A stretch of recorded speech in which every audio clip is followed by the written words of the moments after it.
వెళ్ళి చూసుకుంటే అక్కడ బట్టలు లేకపోవడం ఇలాంటి విషయాలు. ముద్దాయిగా ఉన్నటువంటి మున్వర్ భాష అనే ఆర్ఐ ఆల్రెడీ రెవెన్యూ తరఫున ఎంక్వైరీ జరుగుతుంది ఆర్టీఓ ఆధ్వర్యంలో, మరి ఈజ్ అండర్ సస్పెన్షన్. ఈయన ఒక 2 కేసులకు సంబంధించి తనకు ఉన్నటువంటి 5 కేసుల్లో ఫేక్ పట్టాదారు కేసుల్లో 2 కేసులకు సంబంధించి యాంటిసిపేటరీ బెయిల్ తీసుకోవడం జరిగింది.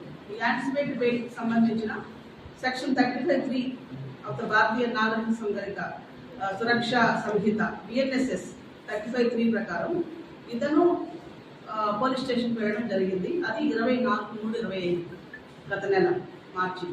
సో ఆ టైంలో SHO స్టేషన్లో ఉన్నారు, కదిరి ఇన్స్పెక్టర్. సో ఆయనతో మాట్లాడుతూ తనకు సంబంధించినటువంటి ప్రాసెస్ జరిగే క్రమంలో ఇన్స్పెక్టర్ని రెచ్చగొట్టడం జరిగింది. అంటే ఆయన కొంచెం ప్రొవోకేట్ చేయడం జరిగింది. సో మీరు నాకు సరిగ్గా ట్రీట్మెంట్ ఇవ్వలేదని, మీరు నా పట్ల డిఫరెంట్గా ప్రవర్తిస్తున్నారని చెప్పి ఆయన కొంచెం ప్రొవోకేట్ చేయడంతో ప్రొవోకేట్ చేయడమే కాకుండా నేను ఖురాన్ మీద ప్రమాణం చేసి చెప్తున్నానని చెప్పి మాట్లాడడం జరిగింది. దానికి ఇన్స్పెక్టర్ ఖురాన్ అనేది మధ్యలోకి తీసుకురావద్దు, మత గ్రంథాలు మధ్యలోకి తీసుకురావద్దు, you are involved in the crimes, you have come as a excused, so నీ వరకు నువ్వు పనిచేసి వెళ్ళిపోవడం అని చెప్పి మాట్లాడడం జరిగింది. సో దీనిపైన ఆ రోజు వ్యవహారం అంతా కంప్లీట్ అయింది. దీని మొత్తం ఇన్స్పెక్టర్ ఏమైతే మాట్లాడారో అదంతా కూడా ఇతను అనాథరైజ్డ్గా రహస్యంగా తన సెల్ ఫోన్లో రికార్డ్ చేయడం జరిగింది.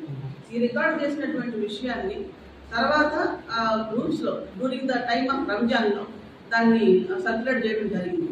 ఆ టైంలో మత పెద్దలందరినీ కూడా పిలిచి రంజాన్ సందర్భంగా పీస్ కమిటీ మీటింగ్ కండక్ట్ చేసే విషయంలో కూడా ఈ విషయాన్ని ప్రస్తావించగా మత పెద్దలందరూ కూడా పోలీసు కోఆపరేట్ చేశారు.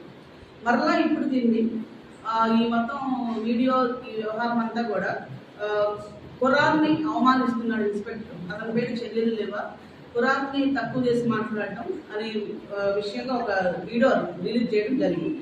ఈ వీడియో సోషల్ మీడియాలో వైడ్ పబ్లికేషన్ సర్క్యులేట్ అవ్వడం జరిగింది. దీనిపైన వెంటనే మనం కొట్టపల్లి హెడ్ క్వార్టర్లో సోషల్ మీడియా మనం డెస్క్ ఏర్పాటు చేయడం జరిగింది. ఈ సోషల్ మీడియా విభాగంలో ప్రతిరోజు ఏమేమి వస్తున్నాయనేది every 1 hour use to observe. So ఈ విధంగా దీన్ని అబ్జర్వ్ చేయడం జరిగింది. ఆ తర్వాత దీనిపైన ఒక కేసు రిజిస్టర్ చేశారు కదిరి టౌన్లో. సో అతన్ని అరెస్ట్ చేసి ఇప్పుడు రిమాండ్కి తరలిస్తున్నారు. ఈ మొత్తం వ్యవహారం ఏంటంటే ఇతను భావ ప్రకటన స్వేచ్ఛ, అంటే భావ ప్రకటన స్వేచ్ఛ అంటే ఆర్టికల్ 19(1) ప్రకారం ప్రతి వ్యక్తికి భావ ప్రకటన స్వేచ్ఛ ఉంది. అలాగే ఆర్టికల్ 19(2) ప్రకారం దానికి కొన్ని రెస్ట్రిక్షన్స్ కూడా ఉన్నాయి. సో ఈ రెస్ట్రిక్షన్స్ అనేది ఎవరు కూడా పట్టించుకోకుండా ఈ ఒక్క కేసే కాదు, ఈవెన్ హిందూపూర్లో జరిగిన ఎస్టర్డే ఇంకొక కేసు కూడా జరిగింది. ఒక రాప్తాడు కాన్స్టిట్యూన్సీకి సంబంధించిన వ్యక్తి చేసినటువంటి స్టేట్మెంట్స్ పైన హిందూపూర్లో ఉన్నటువంటి కొంతమంది సోషల్ మీడియా యాక్టివిస్ట్ వైసీపీ పార్టీకి సంబంధించిన వాళ్ళు కొట్టడం జరిగింది. దానిపైన కూడా కేసును కౌంటర్ ఇష్యూ చేసి రిమాండ్కి తరలించడం జరిగింది. సో ఈ క్రమంలో ఆర్టికల్ 19(2) ఏం చెప్తుందంటే any statement or any expression of anybody should not disturb the sovereignty and integrity of the country. అలాగే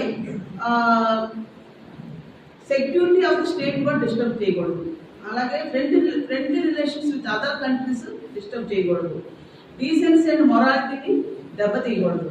పబ్లిక్ ఆర్డర్ని డిస్టర్బ్ చేయకూడదు. తర్వాత ఎనీ అఫెన్స్ అంటే ఏదైనా ఒక నేరం జరిగే విధంగా అది ప్రోత్సహించకూడదు. ఇవన్నీ కూడా కాన్స్టిట్యూషన్లోనే ఆర్టికల్ 19(2)లో స్పష్టంగా మెన్షన్ చేయబడింది. సో ఇవన్నీ కూడా సోషల్ మీడియాలో ఎవరైతే గ్రూప్స్లో రకరకాల పోస్టులు సర్క్యులేట్ చేస్తున్నారో అవన్నీ కూడా ఇలాంటి వాటిని వైలేషన్ చేసే విషయంలో ఖచ్చితంగా IT యాక్ట్ ప్రకారం చర్యలు తీసుకోవడం జరుగుతుంది. తీసుకోవడమే కాకుండా ప్రతి చిన్న విషయాన్ని హైలైట్ చేసి ఇష్టం వచ్చినట్టు కింద క్యాప్షన్స్ పెట్టి పబ్లిక్ని మతాల మధ్య, కులాల మధ్య, గ్రూపుల మధ్య రెచ్చగొట్టే విధంగా వ్యాఖ్యానాలు చేస్తూ వాటిని ఒక గ్రూప్ నుంచి ఇంకో గ్రూప్కి, ఒక పర్సన్ నుంచి ఇంకో పర్సన్కి సోషల్ మీడియాలో డిఫరెంట్ ప్లాట్ఫామ్స్లో పెట్టి సర్క్యులేట్ చేసేటువంటి వారిపైన ఖచ్చితంగా కఠినమైనటువంటి చర్యలు తీసుకోవడం జరుగుతుంది.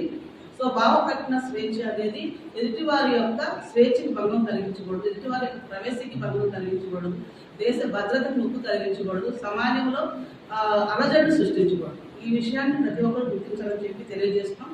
అలాగే సోషల్ మీడియా